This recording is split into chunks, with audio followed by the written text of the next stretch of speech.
Bismillahirrahmanirrahim. Assalamualaikum warahmatullahi wabarakatuh.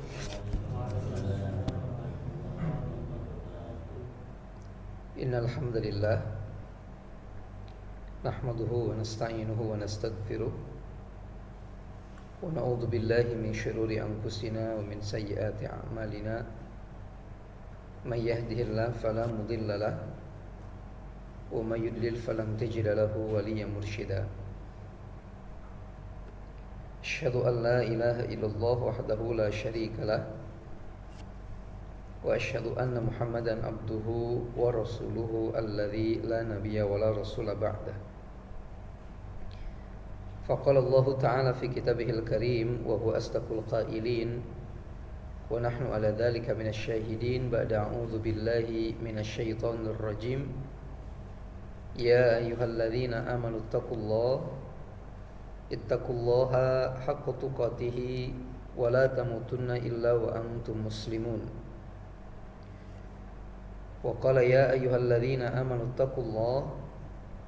ittaqullaha wa qulu qawlan sadida yuslih lakum a'malakum wa yaghfir lakum dhunubakum wa may yuti'illaha wa rasulahu faqad faza fawzan 'azima. Amma ba'du.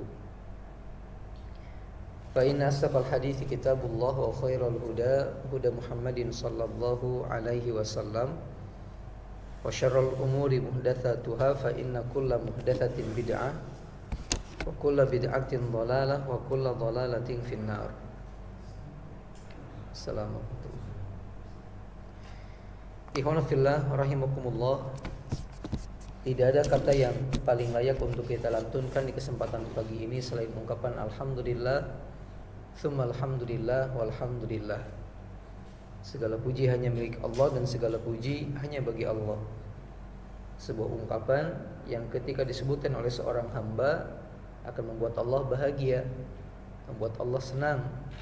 Sebuah ungkapan yang ketika disebutkan seorang hamba, maka itu sebagai perwakilan ucapan terima kasihnya kepada Allah atas kenikmatan-kenikmatan yang telah Allah berikan kepadanya.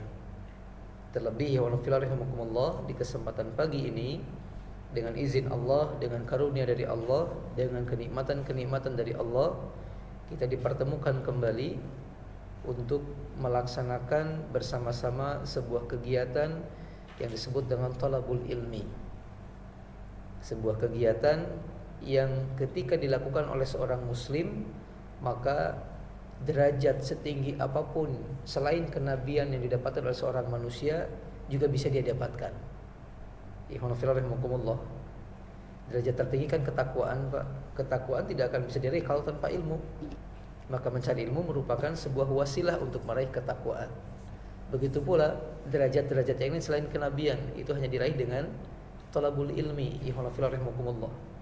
Malah ikhwanullah, seandainya kita punya keinginan untuk menjadi salah satu kerabat Nabi Sallallahu Alaihi Wasallam, maka itu pun bisa diraih dengan caranya mencari ilmu. Dari mana keterangannya? Pertama, kata sebagian para ulama berdasarkan hadis Nabi. Ketika Nabi pernah mengatakan dalam sebuah riwayat, al ulama'u warathatul anbiya. Para ulama itu merupakan pewarisnya para nabi. Lalu Nabi mengatakan, innal anbiya lam yuwarrithu dinaron wala dirhaman. Para nabi itu tidak mewariskan dinar, tidak juga mewariskan dirham. Innama warathu al-ilm. Para nabi itu, kata Nabi, mewariskan ilmu saja. Para nabi hanya mewariskan ilmu saja. Artinya ikhwanul fillah rahimakumullah, kalau kita ingin dapat bagian dari warisan nabi, yaitu ilmu kuncinya. Dan seorang itu secara logika dapat warisan ketika dia bagian dari kerabat, Pak.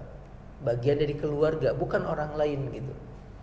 Maka ini satu hal yang istimewa bagi para pencari ilmu. Apalagi kata sebagian para ulama, ketika mereka memberikan penafsiran tentang alun. Kan di dalam sholawat kita sering mengatakan Allahumma sholli ala Muhammad wa ala ali Muhammad. Apa artinya ali Muhammad, Pak? Apa? Keluarga. Kita mengartikannya keluarga. Ya Allah, berikanlah salawat kepada Nabi Muhammad dan berikan salawat kepada keluarganya Muhammad. Ternyata kalau kita merujuk kepada Al-Quran, kalimat ali atau alun itu kadang nggak cuma diartikan keluarga, tapi juga diartikan dengan pengikut. Contohnya Allah mengatakan dalam sebuah ayat, wa idz najjainakum min ali fir'auna yasumunakum su'al adzab. Ketika Allah bercerita tentang Nabi Musa alaihissalam, wa idz najjainakum, dan ingatlah engkau wahai Musa ketika kami menyelamatkan engkau min ali fir'aun, dari alinya Fir'aun. Siapa ali Fir'aun di sini? Ternyata bukan cuma Fir'aun dan keluarganya, tapi juga pengikut-pengikutnya Fir'aun. Diartikan pengikut. Dan tidak mungkin sempurna pengikutan seorang hamba kepada Rasulullah SAW kecuali dengan talabul ilmi. Karena dengan talabul ilmi dia akan tahu mana yang wajib, mana yang sunnah, mana yang halal, mana yang haram, mana yang biasa dikerjakan Nabi SAW, dan mana yang tidak dikerjakan Nabi SAW. Hanya dengan ilmu, ikhwan fillah rahimakumullah. Maka sebuah kebahagiaan ketika hari ini sekali lagi kita dipertemukan dalam rangka melaksanakan kegiatan tersebut. Semoga Allah Subhanahu wa taala menjadikan letihnya kita, capeknya kita dalam kegiatan ini sebagai bagian dari kebaikan yang akan memperberat timbangan kebaikan kita kelak pada hari kiamat. Ikhwan fillah rahimakumullah, di kesempatan pagi ini kita akan melanjutkan pembacaan kitab Al-Usulu Ats-Tsalatsah. Tapi saya juga lupa apa sampai mana terakhir. Kayaknya Masya Allah 1 bulan ya.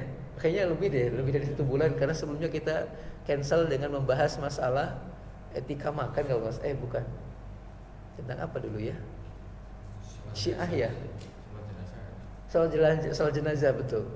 Jadi ketutup catatannya. Tapi kalau tidak salah kita masuk ke pembahasan tentang al-aslu tsani. Karena kalau tidak salah terakhir kita berbicara tentang bentuk-bentuk ibadah, Pak. Dari doa, istighotsah, isti'anah, kemudian khauf, kemudian terakhir nadar. Kalau tidak salah. Betul ya? Nah, seingat anak gitu. Berarti kita masuk ke bagian berikutnya sekarang. Al-aslu ats-tsani. Enggak tahu halaman berapa tuh di kitab Bapak? 24.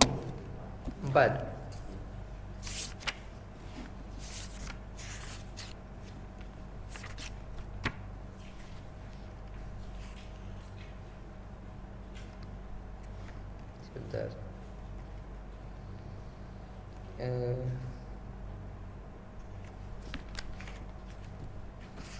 Mana ya?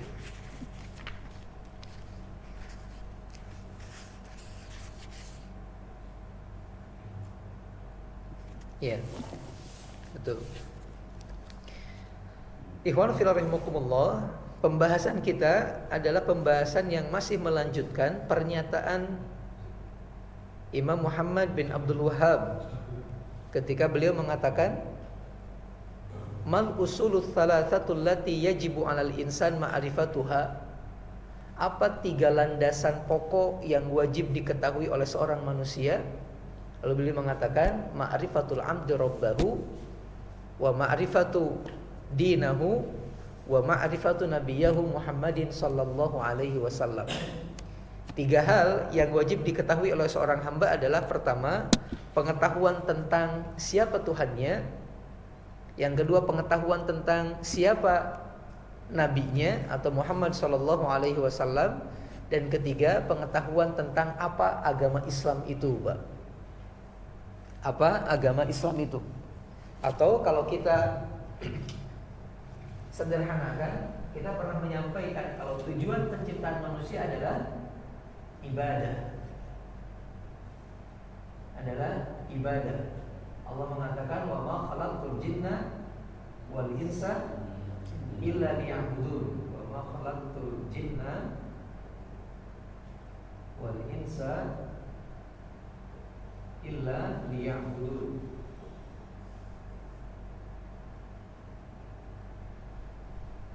Karena tujuan kita itu adalah ibadah, maka kita harus tahu untuk siapa kita ibadah. Kita harus tahu Allah Subhanahu wa taala. Kita juga mesti tahu bagaimana cara kita ibadah.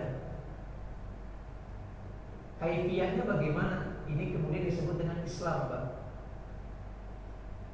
Dan bagaimana prakteknya beribadah ini kepada Allah. Ini kemudian mengenal Rasul Shallallahu Alaihi Wasallam. Jadi kalau kita ibaratkan segitiga emas gini mungkin, Pak. Di sini Allahnya, di sini adalah Islamnya, di sini adalah Al-Islam Muhammadnya.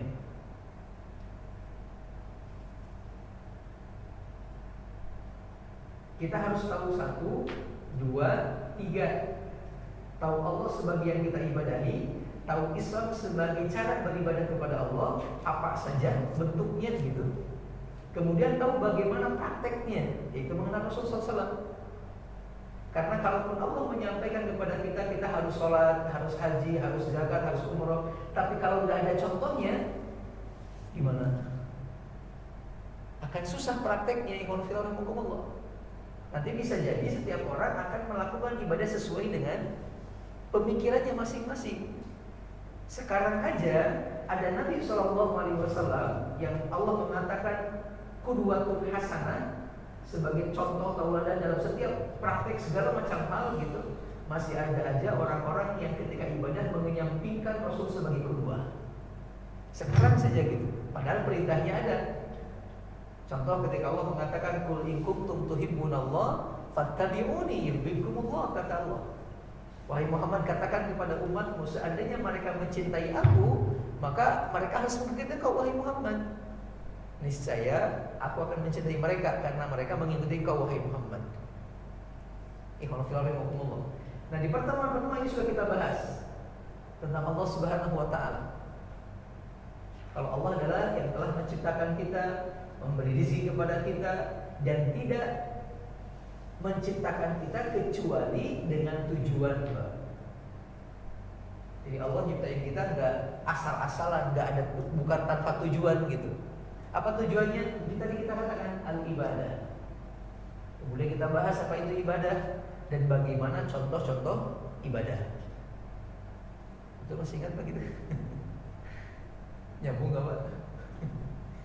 Nah, sekarang kemudian kita belajar yang kedua ini, Pak.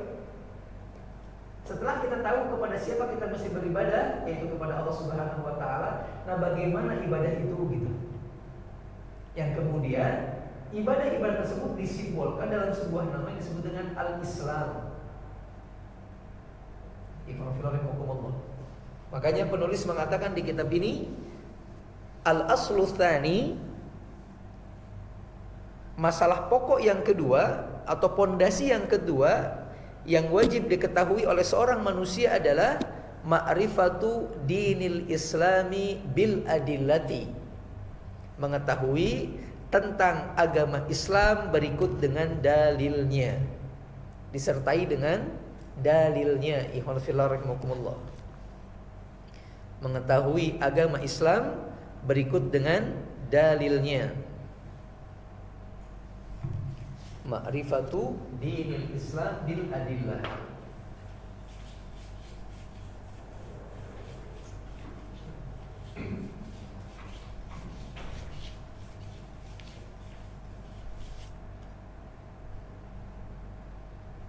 Ma'rifatu dinil Islam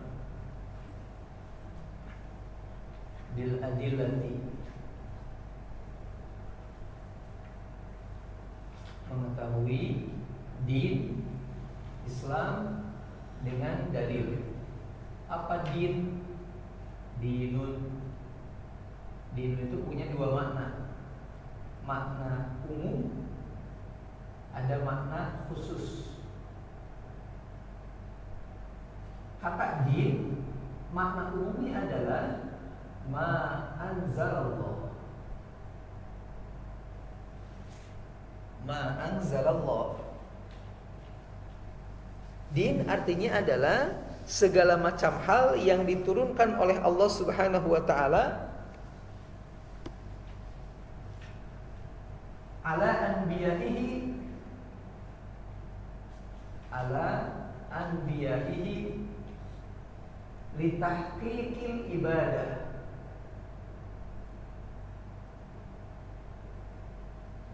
ma anzalallahu ala anbiya'ihi litahqiqi al-ibadati.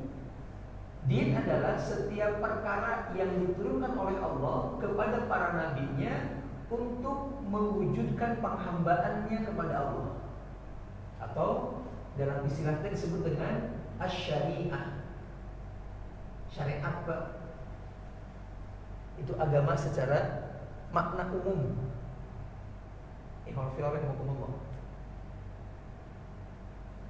Kalau secara makna bahasa, sebagian mengatakan kalimat dinun itu sangat dekat dengan kata dainun. Dinun ada dainun. Kalau dinun agama, kalau dainun artinya hutang. Kenapa kata agama berdekatan dengan kata hutang? Kata sebagian para ulama dikarenakan agama ini adalah hutang kita kepada Allah. Maksudnya ketika kita di alam arwah, Imam Filosofi rahimahullah, disebutkan oleh dalam Al-Quran, kalau kita pernah diambil sumpah oleh Allah dan pengakuan bahwasanya Allah adalah zat yang menciptakan kita, zat yang wajib kita ibadahi, maka muncul saat itu untuk membuktikan persaksian kita di alam arwah tersebut kepada Allah Subhanahu wa taala. Jadi hutang gitu, yang mesti kita bayar. Imam Filosofi rahimahullah. Sedangkan mana yang khusus? Ad-din adalah at-tauhid. Ini makna khususnya, Pak. Makna khususnya, din adalah mengesahkan Allah Subhanahu wa ta'ala.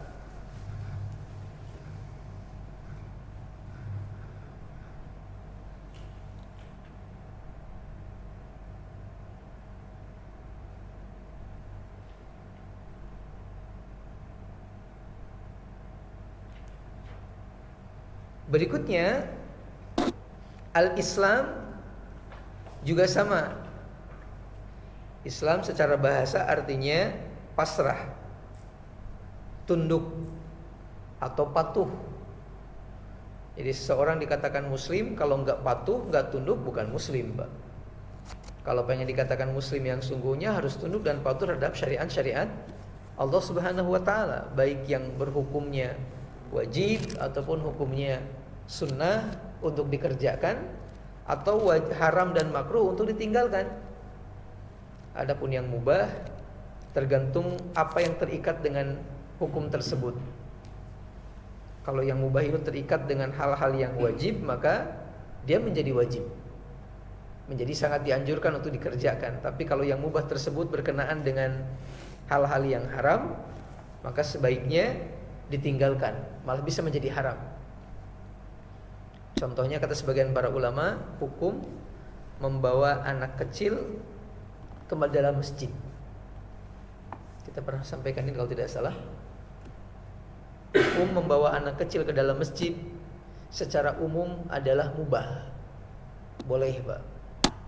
Kenapa boleh? Karena banyak riwayat yang menunjukkan bahwasanya Rasul sallallahu alaihi wasallam pernah ke masjid sambil gendong anak. Malah Rasul pernah sholat sambil munggu, Pak. Tahu munggu? Apa munggu itu? Jadi si anak duduk di pundak Nabi, sholatnya sambil gini, dipegang gitu. Rasul sallallahu alaihi wasallam, dan dilihat oleh para sahabat. Tapi ketika ruku beliau ambil simpan di bawah, ketika sujud simpan di bawah, ketika berangkat ditaikin lagi ke atas. Jadi bukan digendong gini, Pak, di pundak sini. Ada hadisnya, keterangannya. Atau ketika Nabi tengah berkhutbah di atas mimbar, tiba-tiba ada dua orang cucu beliau, Hasan sama Husain, berlarian dari arah pintu masjid menghadap ke Nabi atau menuju Nabi. Nabi langsung turun dari atas mimbar, kemudian mendekap keduanya, merangkul keduanya, kemudian naik lagi ke atas mimbar dan melanjutkan khutbah beliau sambil mengatakan, Allah benar firman-Nya. Allah mengatakan, sesungguhnya harta kalian dan anak-anak kalian fitnah bagi kalian, ujian bagi kalian, dan aku, kata beliau, tidak sabar untuk memeluk keduanya ketika mereka lari menghadapku, kata Nabi. Ini menunjukkan tentang hukumnya mubah. Namun kemudian kata para ulama, kemubahan ini tergantung efek setelahnya. Apakah akan memunculkan hal-hal yang dibolehkan Malah hal-hal yang kemudian jadi pelajaran, ataukah akan memunculkan permusuhan di antara sesama manusia? Sekiranya akan memunculkan permusuhan, maka tidak diperkenankan bawa anak-anak, Pak. Apa contoh permusuhan? Pernah Pak lagi sholat anak-anak ramai kita gehel? Nah itu contohnya gitu. Itu anak sahanya bapak anak dia sekali. Itu kan kalimat yang permusuhan, disadari ataupun tidak, ikhwanillah. Makanya anak-anak di bawah 5 tahun tidak disarankan, kata para ulama, di bawah usia tamyiz tidak disarankan untuk dibawa ke dalam masjid. Tidak disarankan. Baru kemudian boleh ketika anak itu bisa diajak ngobrol, Pak. Nanti kalau di masjid diam ya, ikut gerakan sholat ya. Kalau dia begitu bisa, boleh. Tapi ketika tidak demikian, nggak dianjurkan.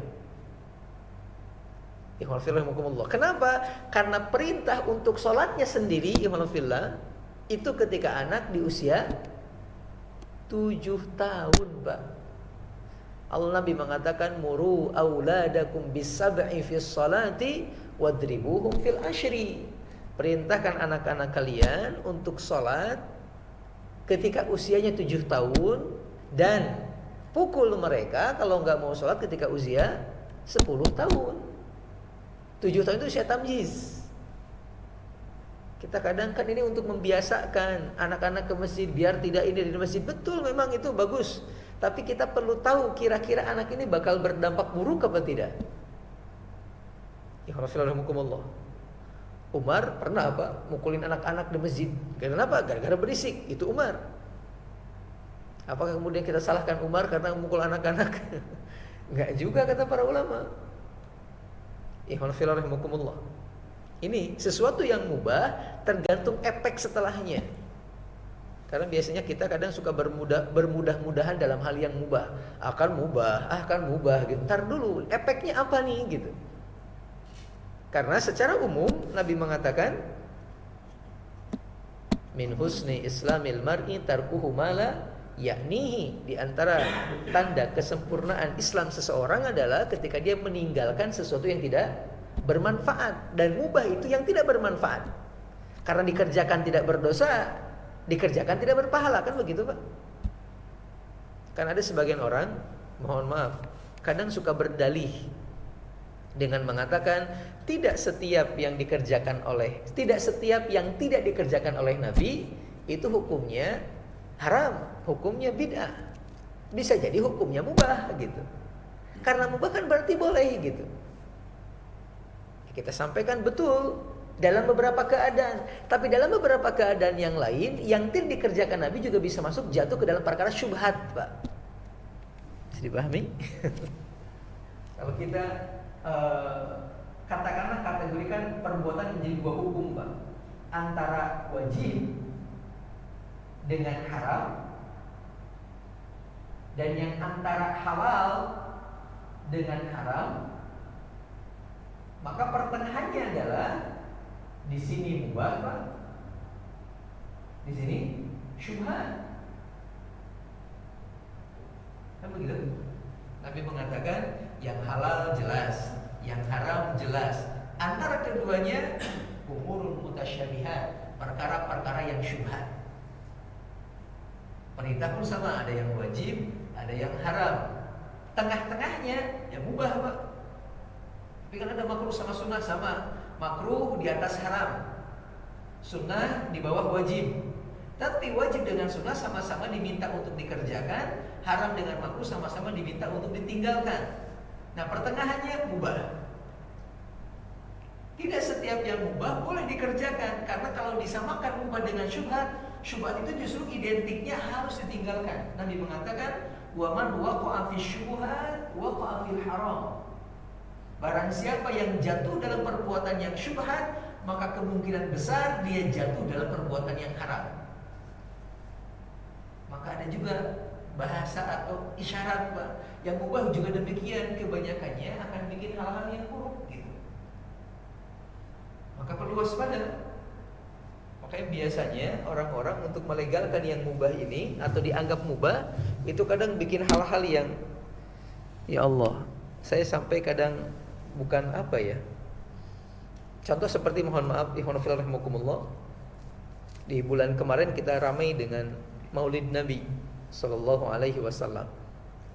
Dan di antara rasanya menggunakan kaidah ini, dikatakan perkara yang mubah. Yang menjadi satu hal yang agak sedikit menyakitkan bagi saya adalah ada sebagian orang yang kemudian bikin hadis palsu, Pak. Bikin keterangan-keterangan tentang Maulid berdasarkan perkataan para sahabat Nabi, Pak. Sedangkan belum pernah terjadi di antara mereka. Dan kitabnya disebutkan seolah-olah ini di kitab juga ada, padahal kitab itu bukan bukan dalil untuk bisa beramal, Pak.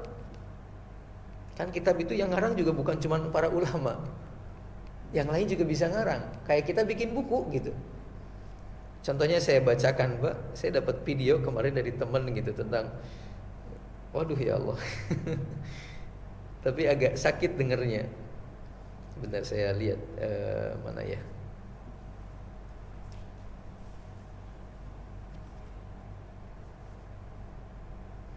Dan keutamaannya itu besar banget, sampai-sampai ada ungkapan yang menyebutkan bahwasanya kalau antum punya dosa, nggak taubat saja, datang menghadiri majelis itu, hilang dosa antum semua. Pernah dengar gitu, Pak? Nggak perlu taubat katanya. Allahul musta'an. Mana ya? Astagfirullahaladzim. Ini mungkin, Pak. Bismillahirrahmanirrahim. Sebentar, ada musiknya ini. Pertama, dikatakan bahwasanya dari Abu Bakar As-Siddiq radhiyallahu taala anhu, man anfaqa dirhaman fi maulidin nabi sallallahu alaihi wasallam, barang siapa yang berinfak 1 dirham pada acara maulid Nabi sallallahu alaihi wasallam, kana rafiqi fil jannati, maka orang tersebut akan jadi sahabatku di surga nanti. Kata Abu Bakar, katanya gitu, Pak. Wa qala Umar juga mengatakan, man azama maulidan nabiyyi sallallahu alaihi wasallama, barang siapa yang mengagungkan, memuliakan hari lahirnya Nabi sallallahu alaihi wasallam, faqad ahyal Islam, maka dia telah menghidupkan agama Islam. Ini kata Umar gitu. Wa qala Utsman juga mengatakan, man anfaqa dirhaman ala qiraati maulidin nabi, barang siapa yang berinfak dengan 1 dirham dalam pembacaan di maulid Nabi sallallahu alaihi wasallam, berikutnya faka'annama syahida yauma waqati badrin, maka seolah-olah dia ikut dalam perang Badar, wa Hunain, dan ikut dalam perang Hunain. Ya Allah. Wa qala Ali karamahullahu wajhah, dan Ali bin Abi Thalib juga mengatakan, man azama maulidan nabi, barang siapa yang mengagungkan hari kelahiran Nabi sallallahu alaihi wasallam. Kemudian dikatakan selanjutnya, la yakhruju minad dunya illa bil iman, maka tidaklah dia meninggalkan dunia ini kecuali dipastikan ada keimanan dalam dirinya.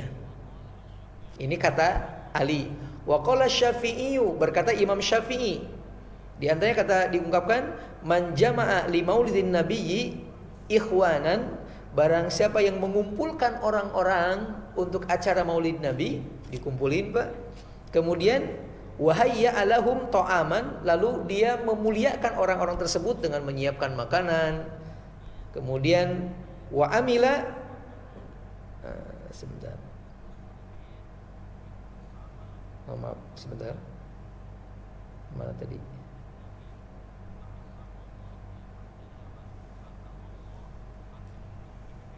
Oh iya. Wa amila ihsanan, dan dia memberikan kebaikan-kebaikan kepada orang tersebut. Ba'atsahullahu yaumal qiyamati, Allah akan membangkitkan dia kelak pada hari kiamat, ma'as-siddiqin, bersama dengan orang-orang yang jujur, wasyuhada, bersama dengan orang-orang yang mati syahid, wassolihin, dan bersama dengan orang-orang yang solih, wa yakunu fi jannatin naim, dan dia akan dikumpulkan di surga Allah yang penuh dengan kenikmatan. Katanya Abu Bakar yang ngomong, Umar yang ngomong, Utsman yang ngomong, Ali yang ngomong, Pak. Kalau memang demikian harusnya ada keterangan kalau mereka pernah berbuat ini, tapi kita nggak menemukan. Kita tidak menemukan riwayatnya. Kalau sekedar mereka mengatakan boleh tanpa mengada-ngada, nggak ada masalah, udah selesailah gitu. Tapi dengan mengada-ngada seperti ini, makin kelihatan buruknya, Pak. Silakan. Betul kita sudah disebutkan, tapi kitab ini tanpa sanad. Tahu tanpa sanad, Pak? Kan seperti kita mendengar informasi kan udah jelas dari siapa. Ini cuma berkata Abu Bakar, berkata Umar, berkata Utsman, berkata Ali gitu. Kayak saya ngomong, Pak, tahu nggak ada pernyataan Ali yang mengatakan barang siapa yang habis subuh tidur lagi nggak akan masuk surga. Oh, percaya sama saya ngomong gitu. Sama kayak gitu. Ikhwanu fillah rahimakumullah. Ini luar biasa dan cukup menyebar di medsos. Padahal ya Allah, gak harus sampai secapek ini gitu. Tapi ini menunjukkan memang begitulah orang-orang yang ikhwan fillah rahimakumullah. Kadang ya mereka juga butuh dalil gitu. Tapi kadang ada dalil gitu. Allahul musta'an. Taib, ala kulli hal sampai mana tadi? Apa? Sampai mubah. Sampai mubah.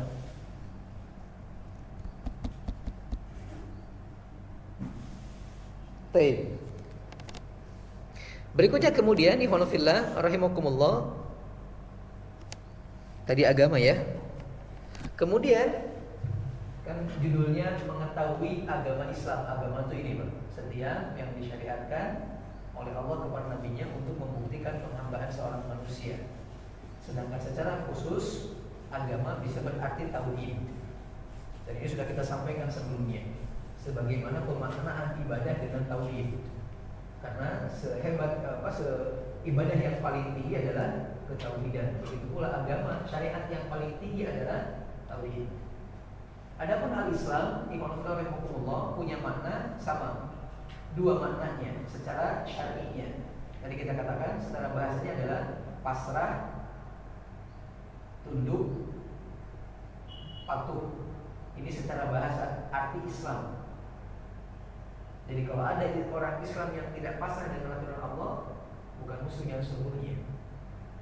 Adapun secara syariat atau istilah, Islam punya dua makna juga, makna umum, makna khusus atau khos. Apa makna umum? Makna umum adalah al-istislamu wal inqiyadu bil ta'ati.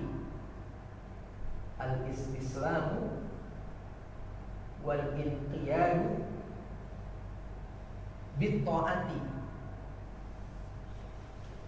Islam adalah pasrah, tunduk dengan melaksanakan ketaatan-ketaatan kepada Allah.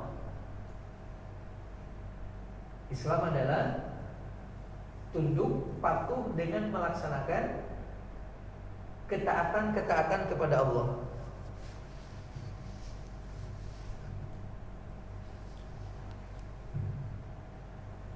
Kemudian wal bara'atu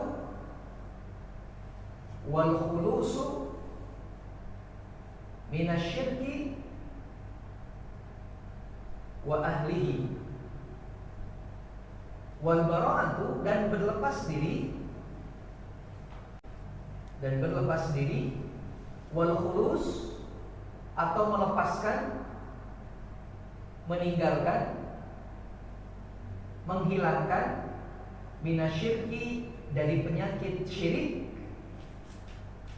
wa ahlihi dan dari pengikut-pengikutnya atau para pelakunya.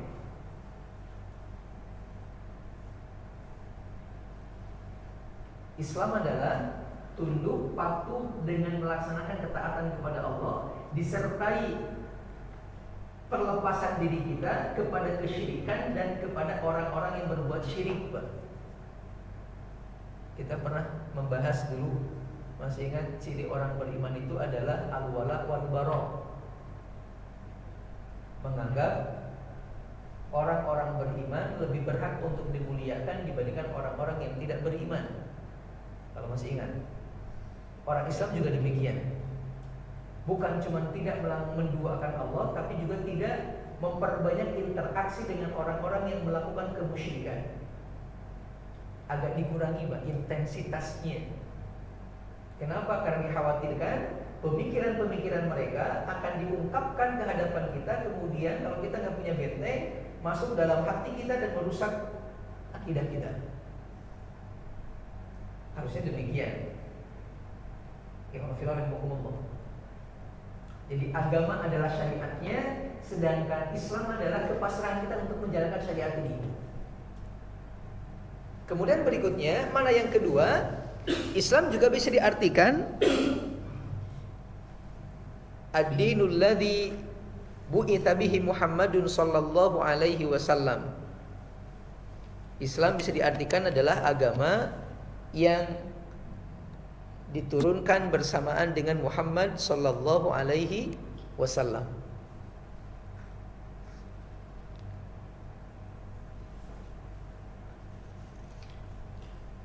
Jadi lebih khusus kalau begitu Pak. Apa bedanya? Kan yang atas juga sama. Secara umum kan hampir mirip. Yang khusus tadi agama yang dibawa oleh Nabi Muhammad. Bedanya adalah ketika Islam diartikan dengan mana yang umum, maka pernah mungkin mendengar istilah agama semua nabi adalah Islam. Pernah dengar Pak? Ini di antara maknanya. Dari sini keluar istilah ini. Jadi semua nabi itu harus pasrah, taat kepada Allah dan melaksanakan perintahnya dan menjauhi kemusyrikan, termasuk para pengikutnya atau para pelakunya. Tapi khusus adalah agama Nabi Muhammad SAW. Nah, yang dimaksud dalam pengertian ini adalah kita wajib mengetahui agama Islam adalah agama yang ini, Islam yang ini, bukan Islam yang secara umum agamanya Nabi Adam, Nabi Idris, Nabi Nuh, Nabi yang itu, tapi yang ini. Kalau terakhir beliau mengatakan bil adillati, pengetahuan tentang ini harus disertai dengan dalil. Harus disertai dengan dalil, harus disertai dengan keterangan. Tidak boleh atau jangan sampai ada sesuatu yang berhubungan dengan ajaran agama Islam tetapi dasarnya prasangka. Dasarnya bukan ilmu. Karena Nabi mengatakan dalam sebuah riwayat, contohnya man amila amalan laisa alaihi amruna fahuwa raddun. Barang siapa yang mengamalkan sebuah amalan tanpa ada perintah, tanpa ada ilmu, maka amalan tertolak. Atau Allah mengatakan dalam Al-Qur'an, wa in jahadaka ala an tusyrika bima laisa laka bihi ilmun fala tuti'huma. Kalau kedua orang tua Anda mengajak Anda kepada sebuah perbuatan yang Anda tidak tahu hukumnya, tidak tahu ilmunya, maka Anda tidak boleh ikut kepada keduanya. Berarti ilmu ini sangat penting. Ini yang kedua. Berikutnya kemudian Syekh Muhammad At-Tamimi mengatakan wa huwa al-istislamu lillahi bit-tauhid wal inqiyadu lahu bit-ta'ati wal bara'atu wal khulusu minasyirki wa ahlihi. Agama Islam itu adalah kepasrahan kepada Allah dengan mentauhidkannya, wal inqiyadu lahu bit-ta'ati, ketaatan kepada Allah, ketundukan kepada Allah dengan taat kepadanya, wal bara'atu wal khulusu minasyirki, wal bara'atu wal khulusu minasyirki wa ahlihi. Kalimat ini diartikan dengan dan melepaskan diri dari kemusyrikan dan para pengikutnya. Wa huwa thalathu maratibal, dan Islam itu ada 3 tingkatan. Ada al-islamu, ada al-imanu, dan ada al-ihsanu. Islam punya 3 level, punya 3 tingkatan. Yang pertama Islam, yang kedua iman, yang ketiga ihsan.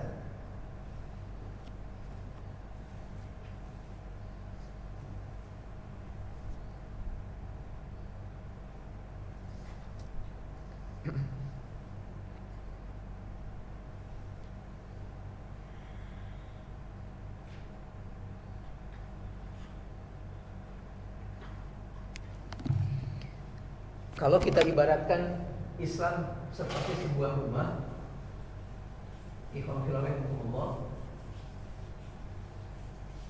maka kita bisa menyebutkan bahwasanya ada mesti unsur-unsur yang muncul dalam rumah tersebut. Yang pertama bahannya, Pak. Bahan dasar rumahnya. Kemudian apa bahasanya ya? Setelah bahan dasar apa? Jadi bahan dasar kan masih semen gitu, Pak, besi gitu ya. Lalu kemudian ada muncul nanti diwujudkan dalam apa gitu. Jadi semacam dinding, Pak, fondasi gitu, apa namanya? Kan disebut rumah kalau jelas, Pak, ada pintunya, ada rumahnya, ada lantainya, ada atapnya, kan begitu. Apa namanya? Unsur rumah gitu. Bagian rumah. Apa struktur rumah? Struktur rumah. Tambah mungkin hiasan dari sini. Nah, bahan dasar untuk Islam ketika dibangun diibaratkan sebagai sebuah rumah adalah rukun iman atau iman, Pak.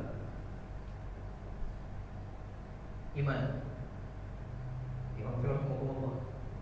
Kemudian unsurnya nanti dibuktikan dalam bentuk tiang, fondasi, ini Islam. Nah, hiasannya ihsan, untuk menyempurnakan. Maksud saya begini, contohnya kita pernah menyampaikan kalau tidak salah, kalau kita gambarkan lagi Islam sebagai sebuah rumah, Pak, maka ada fondasi,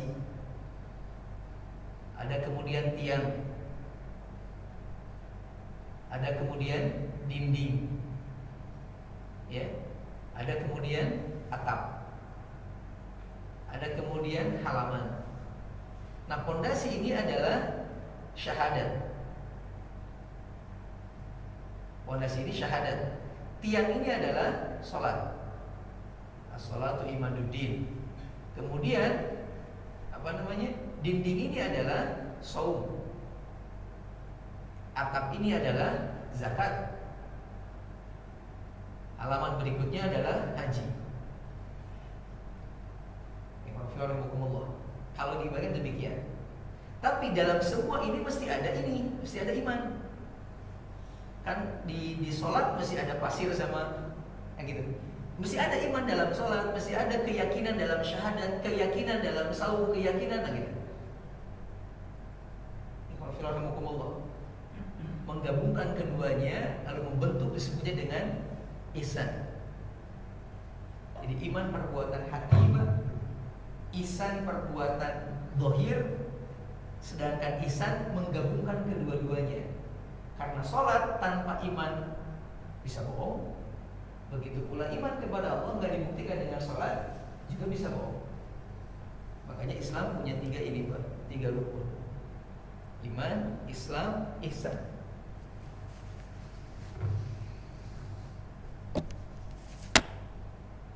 Dalil yang menunjukkan kalau agama Islam punya tiga rukun adalah dalil yang pernah disebutkan oleh Imam Al-Bukhari tentang hadis Jibril. Jibril alaihi salam pernah datang ke hadapan Nabi SAW dalam bentuk seorang manusia. Kemudian beliau bertanya tiga hal kepada Nabi SAW tentang apa itu iman, apa itu Islam, dan apa itu ihsan. Dan Rasul mengatakan tiga-tiganya dengan jawaban yang sempurna. Kata Nabi, iman adalah rukun iman, Islam adalah rukun Islam, sedangkan ihsan adalah anta'budallaha ka'annaka tarahu fa illam takun tarahu fa innahu yarak. Engkau beribadah kepada Allah seolah-olah engkau tengah berhadapan dengan Allah. Engkau bisa melihat Allah. Tapi kalau perasaan itu enggak muncul, maka ihsan adalah setidaknya engkau merasa diawasi oleh Allah Subhanahu wa taala ketika beribadah kepadanya. Ya Allah, rahimakumullah. Berikutnya dikatakan wa kullu martabatin laha arkanun, dan setiap level-level tersebut, tingkatan-tingkatan tersebut, ada juga rukun-rukunnya. Fa arkanul islami khamsatun. Rukun Islam ada 5. Syahadatu an la ilaha illallah wa anna Muhammadar Rasulullah. Yang pertama syahadat, bersaksi bahwasanya tidak ada yang berhak diibadahi dengan benar kecuali Allah, wa anna Muhammadar Rasulullah, dan bersaksi bahwasanya Nabi Muhammad merupakan utusan Allah Subhanahu wa taala. Wa iqamis salat, kemudian mendirikan salat. Wa itaiz zakat, kemudian mengeluarkan zakat. Wa shaumu Ramadan, kemudian melaksanakan saum Ramadan. Wa hajjul bait al-haram, atau wahijjul baitillahil haram. Yang kelima adalah menunaikan haji ke Baitullahil Haram, ke rumah Allah yang suci. Ini rukun Islam yang kita kenal dengan rukun Islam yang 5. Syahadat, salat, zakat, saum, dan haji. Dari mana kita mengetahui rukun Islam itu 5? Yang pertama, fadalilu syahadati qauluhu ta'ala. Dalil tentang syahadat yang pertama firman Allah Ta'ala. Allah mengatakan syahidallahu annahu la ilaha illahu wal malaikatu wa ulul ilmi qa'iman bil qisti la ilaha illahu wal azizul hakim. Allah menyatakan bahwasanya tidak ada sesembahan yang hak melainkan Allah, yang menegakkan keadilan. Para malaikat dan orang-orang berilmu juga mengatakan tidak ada sembahan yang hak melainkan Allah yang Maha Perkasa dan Maha Bijaksana. Di sini ada kalimat la ilaha illa huwa, maksudnya la ilaha illallah. Ikhwanafillah. Wa ma'naha, dan makna kalimat la ilaha illallah adalah la ma'buda bihaqqin illallah. Arti tidak ada Tuhan selain Allah adalah tidak ada yang berhak diibadahi dengan benar kecuali Allah Subhanahu wa taala. La ilaha nafiyan jami'a ma yu'badu min dunillah. Dalam kalimat la ilaha itu ada peniadaan terhadap semua yang diibadahi selain Allah Subhanahu wa taala. Wa illallahu, dan kalimat illallah muthbitan al-ibadata lillah, menetapkan ibadah hanya untuk Allah semata. La syarikalahu, tidak ada tandingan bagi Allah fi ibadatihi, dalam beribadah kepadanya. Kama annahu la syarikalahu fi mulkihi, sebagaimana tidak ada sekutu bagi Allah dalam penciptaan, penguasaan alam semesta.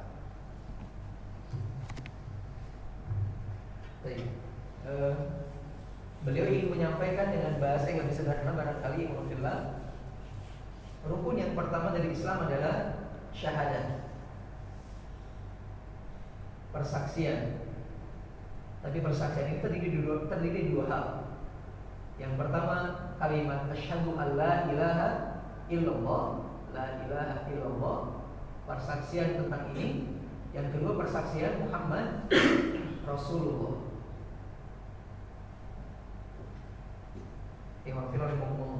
Dan masing-masing punya makna tersendiri, Pak. Masing-masing punya makna tersendiri. Kan selama ini kita mengartikan kalimat la ilaha illallah adalah tidak ada Tuhan selain Allah. Tidak ada Tuhan selain Allah. Dan kita menyampaikan bahwasanya pernah kita sampaikan pula definisi ini atau terjemahan ini kurang tepat. Kurang tepat. Kenapa kurang tepat? Karena pertama diantaranya ini maknanya masih ambigu. Kalimat tidak ada Tuhan selain Allah bisa dipahami setiap Tuhan adalah Allah. Tidak ada Tuhan kecuali Allah. Setiap Tuhan adalah Allah. Paham Pak? Sedangkan kalau begitu berarti semua Tuhan benar nanti. Padahal enggak. Hanya ada satu, Allah Subhanahu wa taala. Makanya makna kata para ulama, pertama adalah tidak ada yang berhak diibadahi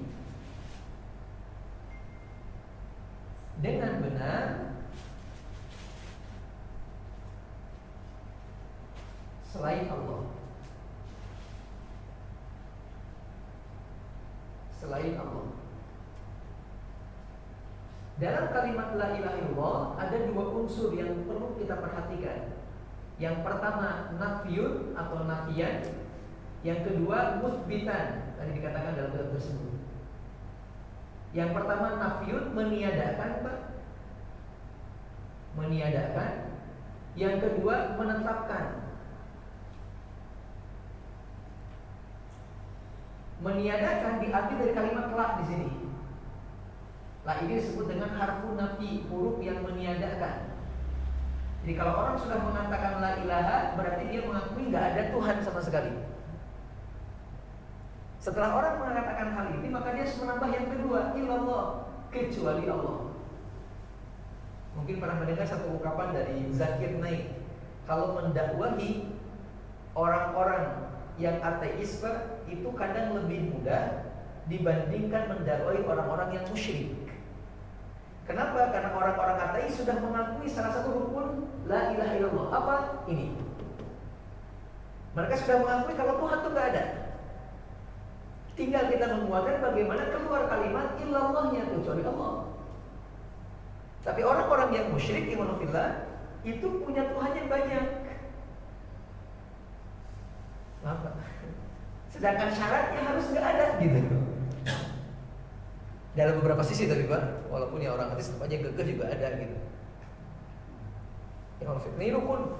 Jadi kalau ada orang yang kemudian mengatakan la ilaha illallah tapi masih mengakui ada Tuhan selain Allah, maka ini tidak sempurna kalimatnya karena ada rukun yang tidak dia penuhi, Pak. Jadi mesti ada keyakinan meniadakan, ada keyakinan menetapkan gitu. Kayak gimana ya? Kayak kita sering mengatakan, contohnya begini.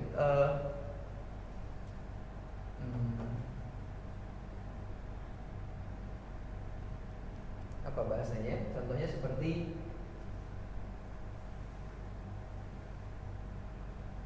kalau kita menyukai sebuah makanan contohnya, lalu kita mengatakan tidak ada makanan yang enak kecuali titik-titik. Kalimat tidak ada makanan yang enak kan kita meniadakan makanan yang enak, Pak. Tidak ada makanan enak. Tapi ketika kita mengatakan kecuali titik-titik, maka yang titik-titik ini meniadakan yang lain. Kalau film yang umum, ini kan sebagian para ulama terkait masalah ini. Jadi kalimat la ilaha illallah walaupun kalimatnya sangat sederhana, tetapi maknanya sangat dalam. Orang ketika mengatakan kalimat ini harus berani betul-betul pertama meniadakan semua hal yang diyakini sebagai Tuhan. Kemudian baru menetapkan hanya Allah yang layak untuk dianggap sebagai Tuhan, sebagai ilah, sebagai zat yang diibadahi. Tapi kalau kemudian tidak demikian, walaupun dia beribadah kepada Allah, tapi yang pertamanya nggak ada, maka nggak sempurna, disebut dengan orang musyrik. Waliyadzubillah. Ikhwan fillah rahimakumullah.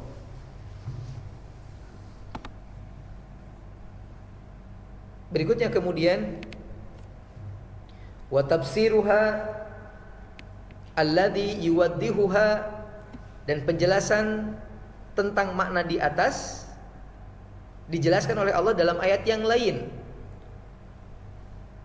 atau tafsiran la ilaha illallah dijelaskan oleh Allah dalam ayat yang lain ketika Allah menceritakan tentang kisah Nabi Ibrahim alaihissalam. Wa idz qala Ibrahimu li abihi wa qaumihi innani bara'um mimma ta'budun. Dan ingatlah ketika Nabi Ibrahim berkata kepada bapaknya dan berkata juga kepada kaumnya bahwasanya aku, kata Ibrahim, berlepas diri dari apa-apa yang kalian sembah. Illalladzi fatarani fa innahu sayahdin, kecuali kepada zat yang telah menciptakan aku, fa innahu sayahdin, karena Allah lah yang akan memberikan hidayah kepadaku. Wa ja'alaha kalimatan baqiyatan fi aqibihi la'allahum yarji'un. Lalu Nabi Ibrahim menjadikan kalimat tersebut sebagai kalimat tauhid, yang kalimat kekal pada keturunannya agar mereka kembali kepada tauhid tersebut.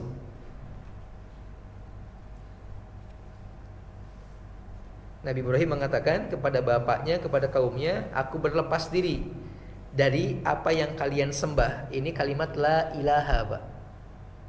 Berlepas diri dari apa yang kalian sembah. Kemudian illalladzi fatarani, kecuali menyembah yang telah menciptakan aku. Maksudnya illallah.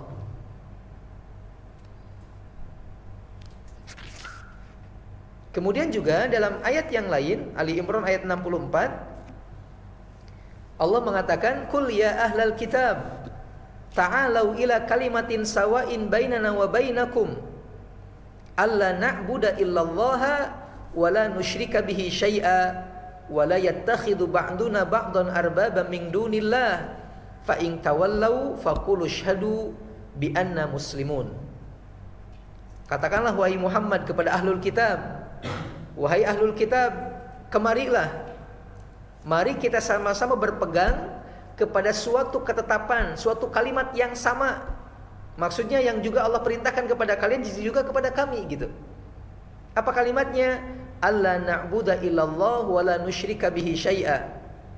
Kita tidak beribadah kecuali hanya kepada Allah dan tidak kita menyekutukan Allah dengan sesuatu apapun.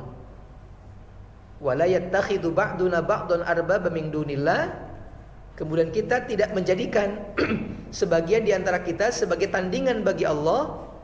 Fa in tawallau, tapi kalau kalian berpaling, tidak mau ikut dalam kalimat ini, faqulu syhadu bi anna muslimun.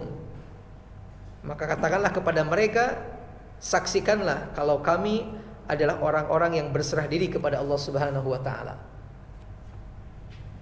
Ini dua dalil, Pak, yang menjelaskan makna kalimat la ilaha illallah dengan arti tidak ada yang berhak diibadahi dengan benar kecuali Allah Subhanahu wa taala. Ikhwan fillah rahimakumullah. Baik, sampai sini dulu Pak kira-kira. Ada yang mau diskusikan? Silakan, Pak. Assalamualaikum warahmatullahi wabarakatuh. Tadi penjelasan mengenai ma'rifatul Islam kita dinasti ya. Nah. Terus kita seringkali kita mendapatkan pencerahan itu atau mungkin beberapa kaidah yang disampaikan oleh ustaz atau ulama itu tidak secara detail menyebutkan dalilnya. Nah. Ini sejauh mana kita bisa meyakini ya itu saya meyakini saya akan mengamalkan atau apa kita juga harus sampai mencari dalilnya karena keterbatasan kita sebagai orang awam itu sejauh mana kita bisa menyikapi hal seperti yang pertama. Terus yang kedua tadi yang terkait dengan hal yang mubah itu bagaimana ya kalau orang yang profesinya itu mata pencaharian dari hal yang mubah, misalkan dia seorang IO wisata misalkan. IO wisata. Ya. Yeah. Karena dia akan setiap hari ya ngurusin orang pada bersenang-senang gitu Ustaz. Jadi kalau kita misalkan ke Jogja itu banyak sekali IO wisata gitu ya. Nah itu sangat contoh saja kalau mungkin ada pekerjaan lain yang sebenarnya seperti itu Ustaz, itu gimana Ustaz?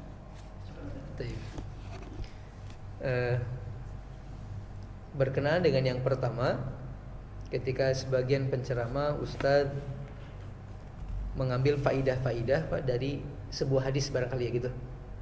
Atau mungkin nggak bukan hadis tapi menyampaikan sesuatu yang sifatnya umum misalkan atau ya atau dari suatu pertanyaan. Kan tidak semuanya bukan dalil. Iya. Betul. Pertama, ya rahimakumullah, terkadang para asatid ini ketika menyampaikan kepada orang-orang yang bertanya ataupun ketika dalam pengajian itu kalau detail dengan dalilnya Pak, waktunya nggak akan cukup. Waktunya nggak akan cukup. Kalau dibacakan kayak tadi aja kita berbicara masalah anak ke masjid gitu ya. Itu kalau kita bacakan dalilnya mungkin bisa sampai setengah jaman dengan detail Pak. Itu yang makanya kemudian diambil singkatnya saja. Karena memang tema ini di luar tema yang sedang dibahas. Maka selama kita meyakini kalau ustadz yang kita pegang ini adalah orang yang ketika berargumen, ketika berhujah menggunakan dalil, insya Allah itu jadi pegangan bagi kita, boleh, tanpa harus kita cari dalil lagi. Ini yang pertama. Yang kedua, terutama ketika berkenaan dengan hal-hal yang bersifat umum, kayak amalan gitu, kayak akhlak kepada orang lain. Maka ini insya Allah, karena secara umum kebaikan itu adalah yang pernah kita bahas juga, sesuatu yang bikin hati kita nyaman. Dan akhlak itu biasanya demikian. Akhlak itu Pak, sesuatu yang bikin kita nyaman, walaupun awalnya kita nggak siap untuk melakukan itu. Contoh begini,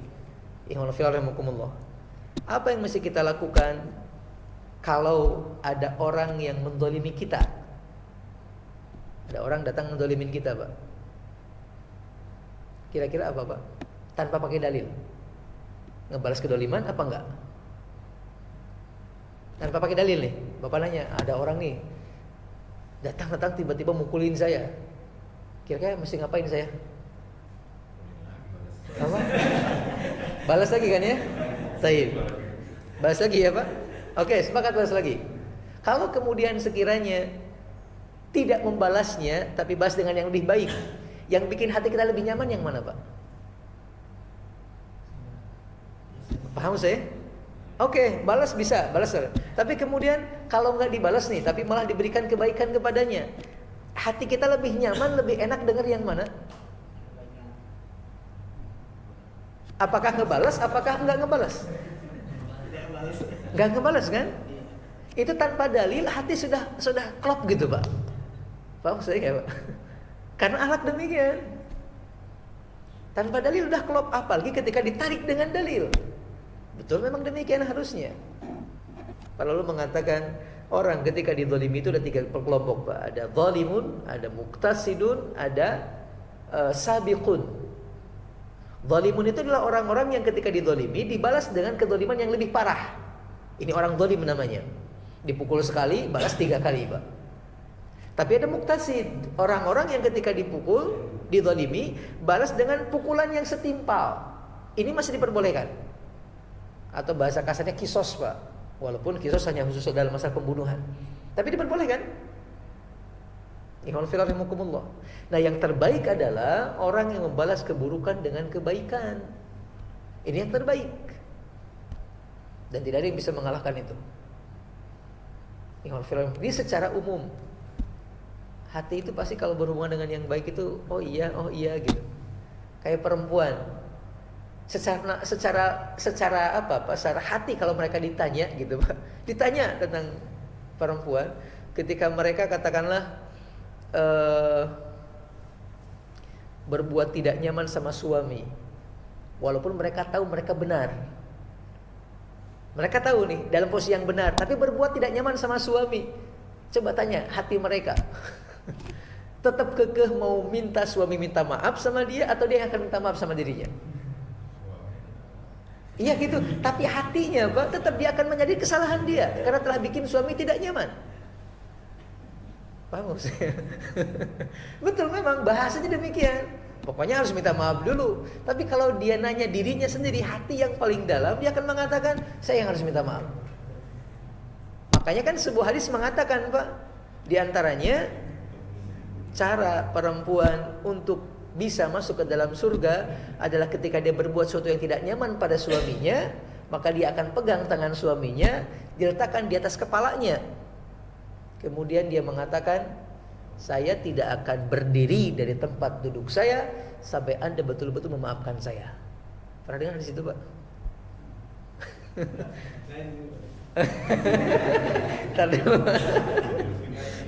Mana hadisnya ya?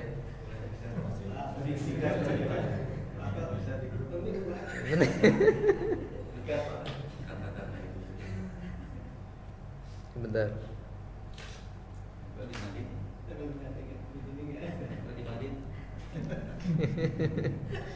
Mana?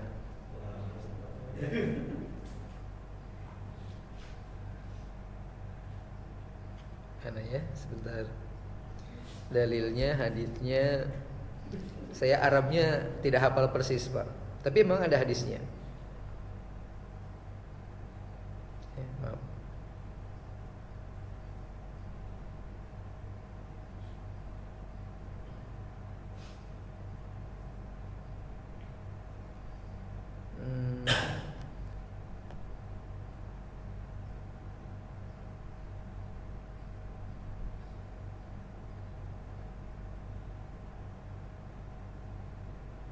Mana ya?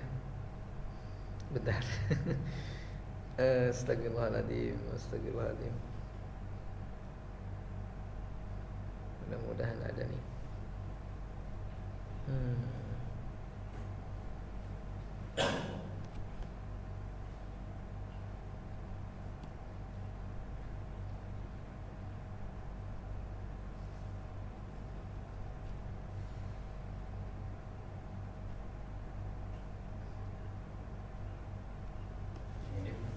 Ada hadisnya? Iya. Iya Pak, betul. Baru udah tahu duluan nih. Nabi mengatakan, Pak, ini kata Nabi SAW, ala ukhbirukum binisaikum fil jannati, mau nggak aku kabari kepada kalian para perempuan-perempuan calon penghuni surga? Kemudian qalu bala, Rasul tentu. Apa itu? Nabi mengatakan kullu wadudin waludin. Perempuan penghuni surga adalah setiap perempuan yang wadud dan walud. Wadud itu adalah punya sifat sayang yang sangat hebat sama orang di sekitarnya. Sedangkan walud diartikan orang yang subur, yang gampang melahirkan. Kemudian berikutnya, idza ghadibat au usi'a ilaiha au ghadiba zaujuha, dan seorang perempuan kalau dia marah sama suaminya atau diperlakukan buruk sama suaminya, diperlakukan buruk sama sang suami, berarti yang salah siapa? Suami. Kemudian qalat, si perempuan itu mengatakan, hadhihi yadi fi yadika, wahai suamiku, ini tanganku di atas tanganmu. La aktahilu bighamdin hatta tardha, saya tidak akan memejamkan mata saya sampai Anda betul-betul sudah memaafkan saya. Tadi saya lupa ya meletakkan di kepala, bukan kepala, di tangan, Pak.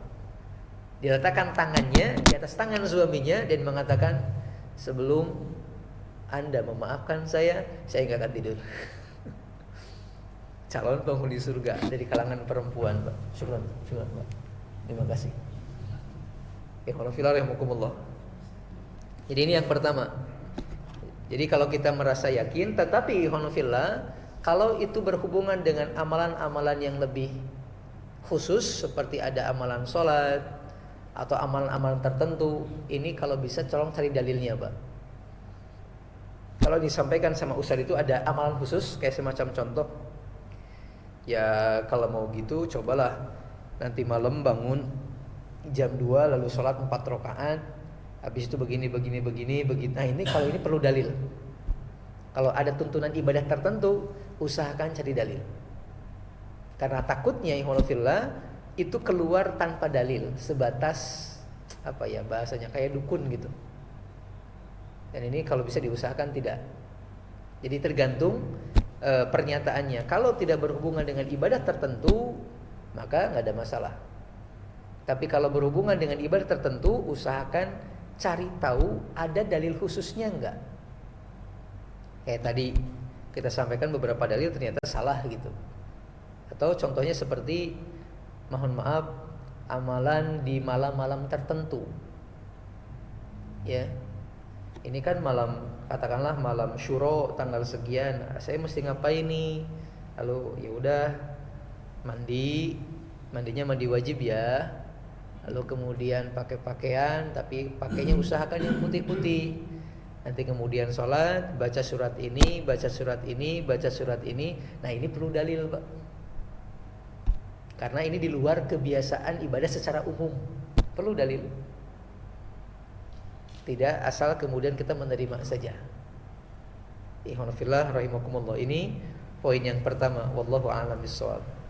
Kemudian poin yang kedua tadi berkenaan dengan pekerjaan. Ini agak berat memang kalau berbicara masalah dunia, Pak. Terkait masalah pekerjaan. Pertama, membahagiakan orang lain bagian dari perbuatan yang dianjurkan. Ya, membahagiakan orang lain merupakan perbuatan yang dianjurkan. Dalam sebuah riwayat Nabi pernah bertanya kepada para sahabat atau mengatakan di hadapan para sahabat, min ahabbil a'mali ilallahi idkhalus surur fi qalbil mu'min. Di antara amalan yang paling Allah cintai adalah ketika Anda bisa menghadirkan kebahagiaan kepada orang lain. Maka melakukan sebuah amalan-amalan yang bisa bikin orang bahagia adalah sebuah amalan yang terpuji insyaallah. Walaupun itu ada kaitannya dengan dunia. Ketika kita niatkannya untuk bahagiakan orang, beribadah kepada Allah, akan bernilai di hadapan Allah Subhanahu wa taala. Tinggal kemudian kitanya Pak, bagaimana merancang agar perbuatan tersebut tidak bersinggungan dengan pelanggaran syariat. Dimodif gitu Pak. Kalau sekiranya contoh tadi buka agent lalu jalan-jalan ke Jogja dan tempat-tempat, mungkin gak dialihkan ke tempat yang lain? Kalau memungkinkan, kenapa enggak? Dibuat satu kemudian kegiatan yang lebih bermanfaat, lebih baik, bukan cuma membahagiakan secara fisik, tapi juga secara rohaninya. Dan sekarang ini cukup laku Pak, agent-agent yang wisata tetapi syar'i. Cukup laku, cuman kadang kitanya yang terlalu takutnya nggak ada yang daftar. Kadang begitu. Tapi insya Allah kalau kemudian berusaha untuk mencoba dan istiqomah dalam hal ini, diniatkan karena Allah, insya Allah bakal ada hal yang indah Pak. Insya Allah bisa gitu. Tidak perlu melepaskan semuanya selama itu masih hukumnya mubah, kecuali hukumnya haram. Lepaskan, jangan dibiarkan. Bikin agent lalu datangnya ke tempat-tempat bioskop, diskotik, lalu orang bercampur. Nah itu mah jangan berlama-lama di sini. Bakal tersiksa. Bakal capek Pak. Bakal capek. Ruginya double malah. Dalam sebuah riwayat Nabi pernah mengatakan, minan nasi mafatihun lil khairi wa mafatihun lisyarri. Di antara sebagian manusia ada yang menjadi pintu-pintu kebaikan bagi orang lain, tapi ada juga yang jadi pintu-pintu keburukan bagi orang lain. Nabi mengatakan, jadilah kalian pintu-pintu kebaikan bagi mereka dan jangan jadi pintu-pintu keburukan bagi mereka. Maksudnya orang yang buka peluang orang lain untuk dapat dosa. Maka kalau udah jelas Pak, ini nggak benar, ini nggak baik, sebaiknya ditinggalkan. Tapi kalau kemudian kita bisa memodifnya dengan yang lebih baik, memberikan kemanfaatan kepada banyak orang, maka kenapa tidak kita lakukan? Insya Allah akan banyak kemudahan, akan banyak kemanfaatan yang kita dapatkan. Tapi biasanya awalnya yang berat di awal. Karena Allah pengen tahu dulu seserius apa, sesungguh apa kita meninggalkan yang buruk kepada yang baik. Ikhwanullah. Itu barangkali insya Allah tidak mengapa tinggal tadi. Paling saya hanya bisa menyampaikan solusi aja Pak. Wallahu a'lam bishawab.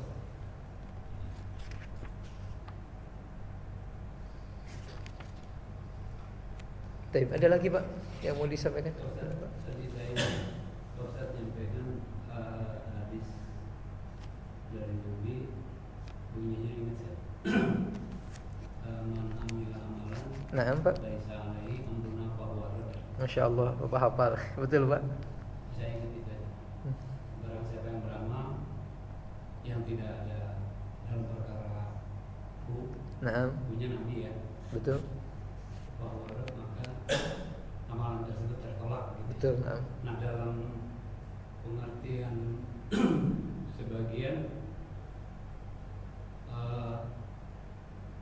keterangan tertolak itu artinya semua amalannya tidak diterima, berarti ya nol, kalau nol masuk neraka gitu. Nah bagaimana pendapat yang Anda pahami Pak, bukan semua, lebih ke amalan itu yang tanpa dalil. Satu itu. Nah, jadi bukan semua lalu menginikan yang lain juga Pak. Karena kalimatnya man amila amalan laisa alaihi amruna fahuwa raddun. Makanya Nabi mengatakan sallu kama raaitumuni usolli. Salatlah kalian sebagaimana melihat aku sedang salat. Khudhu anni manasikakum. Ambillah ketika kalian untuk manasik itu haji ataupun umroh sesuai dengan cara aku ketika haji sama umroh. Jadi ini menunjukkan pentingnya ilmu, pentingnya tidak melakukan amalan kecuali berdasarkan contoh, Pak. Nah, kemudian tadi saya sampaikan tertolak itu ketika berhubungan dengan amalan intinya saja. Berarti khusus satu itu ya? Iya. Anggaplah dia beragama, anggaplah misalnya sholat lah. Iya. Anggaplah sholat zuhur lah. Ya sholat zuhur itu aja. Iya. Yang Anda pahami begitu. Yang Anda pahami berkaitan dengan dalil itu ya, hanya di itu, hanya di amalannya itu. Tetapi perlu kita pahami, Pak. Nanti gini. Mohon maaf.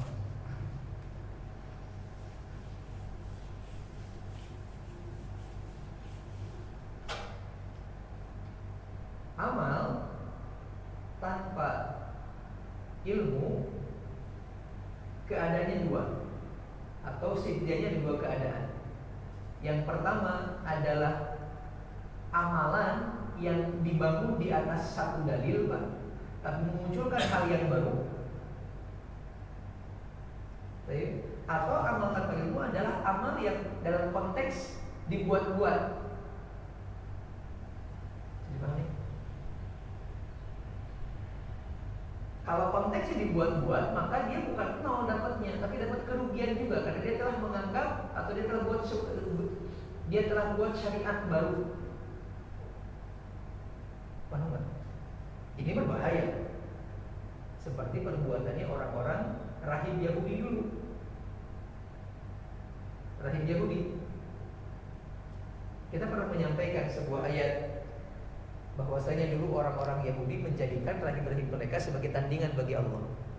Lalu ada seorang Yahudi yang baru masuk Islam mengatakan, Rasul, perasaan saya ketika beragama Yahudi tidak pernah menyembah rahib-rahib saya.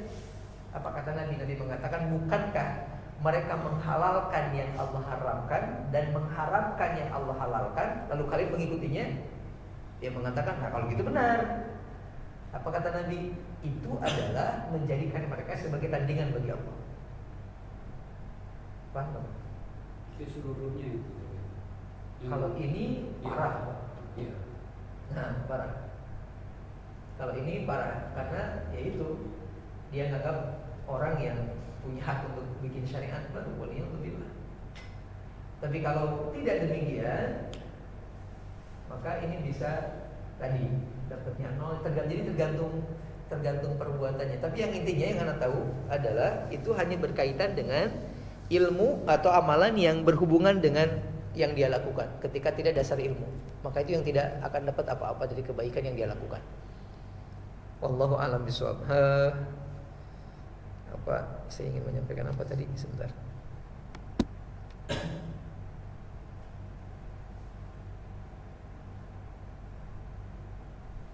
Ya gitu. Tapi kalau ada keterangan khusus, Pak, tentang sebuah amalan yang bisa menggugurkan kebaikan, Pak, maka ini bisa bermakna lebih umum daripada ini. Contohnya seperti perbuatan syirik. Allah mengatakan, la in asyrakta la yahbatanna amaluka wa la takunanna minal khasirin. Kalau kalian berbuat syirik, maka akan gugur amal-amal Anda. Nah, itu saya pahami seluruh. Ya, betul. Kalau hadis yang tadi saya sebutkan itu berarti dipersempit lah gitu. Iya, dipersempit. Dipersempit gitu. Lebih kecil.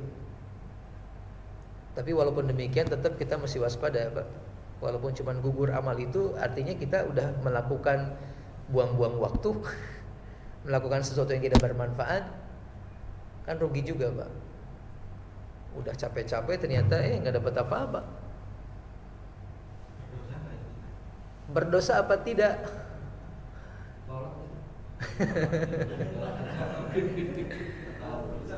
Berdosa apa sebatas tidak dapat kebaikan?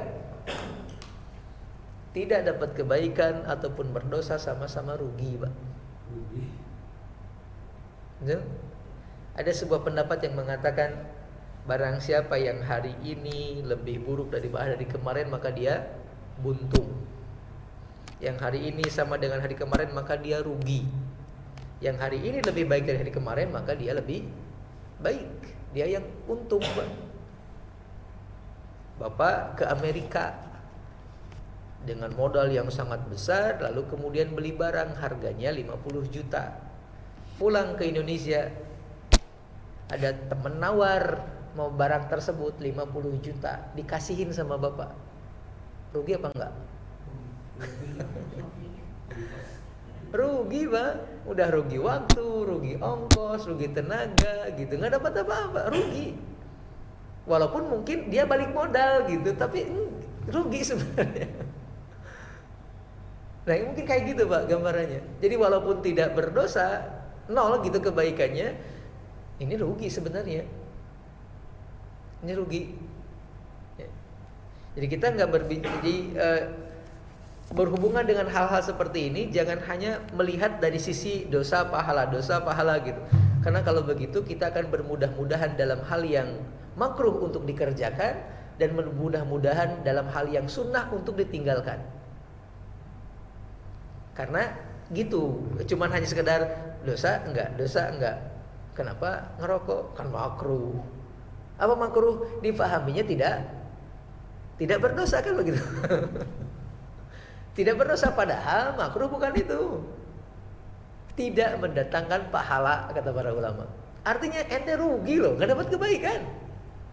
Beda kan kalimat nggak dapat pahala dengan tidak berdosa. Beda, Pak. Beda dalam set kita bisa. Kan nggak berdosa, nggak apa-apa dong, kan gitu. Kalau nggak berpahala, orang agak ngeri juga, Pak. Ya, rahimahumullah. Wallahul musta'an. Itu barangkali. Jadi yang Anda tahu tadi hanya berhubungan dengan amalan tersebut.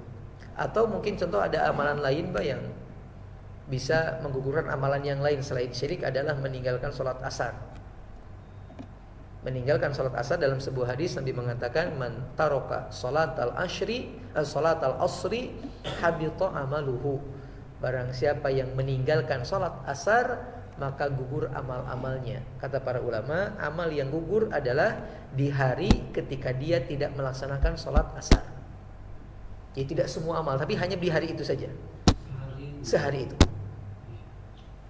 Jadi kalau di hari itu pas subuh sholat subuh berjamaah, habis subuh sedekah kemudian, lalu wah kebaikan, pas asar nggak sholat, Pak, ini bisa gugur semua kebaikannya gara-gara nggak sholat.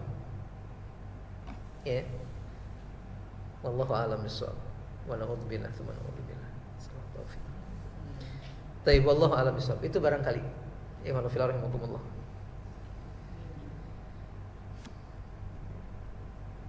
Cukup, Pak, atau ada lagi yang mau didiskusikan? Barangkali kita belum melanjutkan karena biar sedikit-sedikit, harapannya mudah-mudahan bisa paham dulu poin yang sudah kita sampaikan. Jadi intinya adalah, kalau kita simpulkan di poin yang kedua, kewajiban kita setelah mengenal Allah itu siapa, kita harus mengenal bagaimana cara kita membuktikan penghambaan kita kepada Allah Subhanahu wa taala, yaitu dengan mempelajari agama Islam. Dan Islam punya 3 rukun, ada iman, ada Islam itu sendiri, dan ada ihsan. Apa itu Islam? Yang pertama, Islam adalah persaksian bahwasanya tidak ada yang berhak diibadahi kecuali Allah. Persaksian bahwasanya la ilaha illallah.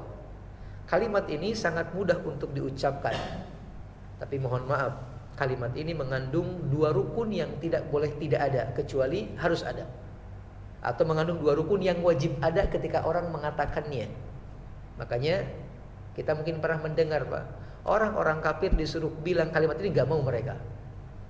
Karena sebagian mereka tahu maknanya apa. Ya Allah, mereka tahu maknanya apa.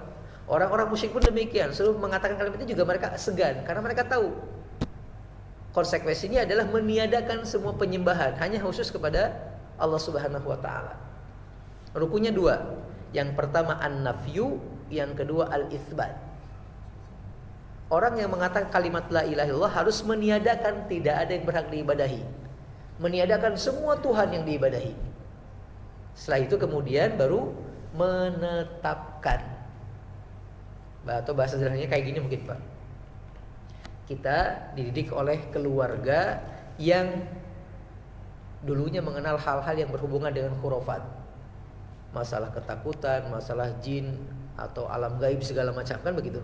Sampai muncul kekhawatiran tiap mau apa-apa harus apa dulu gitu, kan begitu.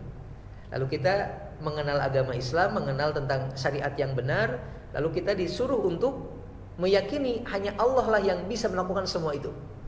Maka tugas kita adalah menghilangkan dulu tuh penyakit-penyakitnya Pak. La ilaha gitu. Yang awalnya yakin adanya Rebo Wekasan jadi nggak ada gitu Pak. Atau yakin adanya malam Jumat Kliwon bakal begini-begini, dihilangkan tuh, dihilangkan semua. La ilaha. Karena itu dampaknya kepada penyembahan kan, ibadah ritual gitu. Gara-gara yakin ini bakal begini, ada ritual. Ini bakal begini, ada ritual. Ini bakal datangin begini, ada ritual. Dihilangkan semuanya. Setelah hilang nol dalam hati kita, baru munculkan illallah, hanya Allah. Ketika bisa ini dimunculkan Pak, maka insya Allah akan jadi sosok yang luar biasa. Ini barangkali yang bisa Anda sampaikan di kesempatan pagi ini. Tidak sampai 6:30 nggak apa-apa ya. Karena sekarang subuhnya agak mundur, malah luar biasa jam 4:13. Cuman ya mohon maaf, nanti kalau bisa Pak, antara adzan subuh ke qomat agak ditambahin, kayaknya kecepatan deh. 5 menit ya? Berapa menit Pak? Enggak, dari adzan ke qomatnya berapa menit? Kalau nggak salah Bapak beres qomat itu nggak nyampe 5 menit nih. Jedanya. Kalau bisa subuh mah nggak apa-apa, agak sedikit lambat juga. Berikan kesempatan kepada teman-teman pada ikhwah yang itu bisa melaksanakan sholat sunnah 2 rakaat. Karena Nabi mengatakan khairum minad dunya wa ma fiha, lebih baik dari dunia dan seisinya. Ini keutamaan yang sangat hebat, Pak. Sangat hebat. Kalau memang jadi jangan fokus sama nit gitu. Kalau bisa, apalagi dalam kajian saat ini dikatakan bahwasanya waktu Jumat kita kecepatan. Pernah baca kajian orang Muhammadiyah? Orang Muhammadiyah mengatakan kecepatan 7 menit. Orang-orang mohon maaf yang kita menyebut ya ikhwah gitu, itu sampai menyebutkan 20 menit kecepatannya. Jadi kita apa ya? Jadi gini ya, Pak. Afwan ya, tambahan sedikit barangkali. Berkenaan dengan waktu subuh terbagi 2 kelompok. Ada yang berpendapat dengan cara metode begini. Ada yang mengatakan bukan begitu caranya, tetapi betul-betul melihat kondisi fajar. Kondisi fajar. Yang sampai kemudian disimpulkanlah ini terlalu cepat, antara 7 sampai 20 menit. Akhirnya kemudian sebagian ada yang kekeh di sini, sebagian ada yang kemudian mulai melaksanakan yang di sini, Pak.